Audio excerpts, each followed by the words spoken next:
I'm really not sure where to put my head in this video, so over here out of the danger zone, I guess. That was definitely necessary.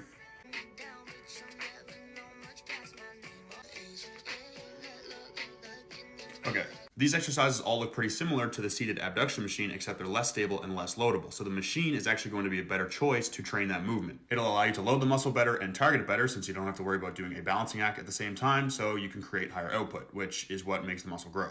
That said, the upper glute that people are trying to target with these movements is the glute medius. And these abduction movements, or spread apart movements, don't necessarily train it super well because it loses leverage to abduct the leg when the hips are bent or while you're seated.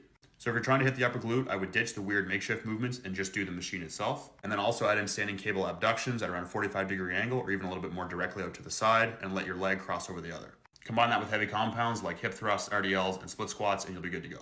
All right, Evan makes some great points, but I like Brittany. She's super creative, and I want to defend her because I came up with a couple of these exercises. So side lying hip raise variations are super hard, and she's doing them weighted, which are even harder. Now, Evan rightfully points out that the seated hip abduction machine is more stable, and stability is good for hypertrophy, which I agree with. But he's ignoring all the people who train from home and all the people who train at gyms that don't have seated hip abduction machines. He brings up a good point about the glute medius. We do bridge seated hip abductions for the glute medius, in addition to the exercise he showed with the cable. We do leaning seated hip abductions for the gluteus maximus. People used to say seated hip abduction just works the piriformis, but the glute max is the same fiber directions as the piriformis. It's going to be called heavily into play during the seated hip abduction, and it's penalty-free volume. It doesn't beat you up. You can add it in for extra glute growth. It's not going to interfere with your recovery. But I want to point something out. Most bros don't care that much about glutes.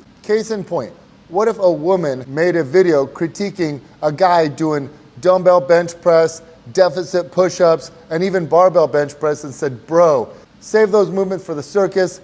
Just do seated chest press machine or use the Smith machine for bench press because it's more stable and stability maximizes hypertrophy. No bro would ever say those things because they know that all of those movements are beneficial for muscle growth. They're all unique. Similarly, no female bro would ever say the things Evan says because they know that all of these movements are unique and variety is a good thing for bodybuilding. So I want to challenge Evan here.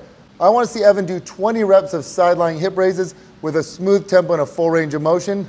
I think it's going to change his mind. So follow Evan, follow Brittany, and most important, follow me.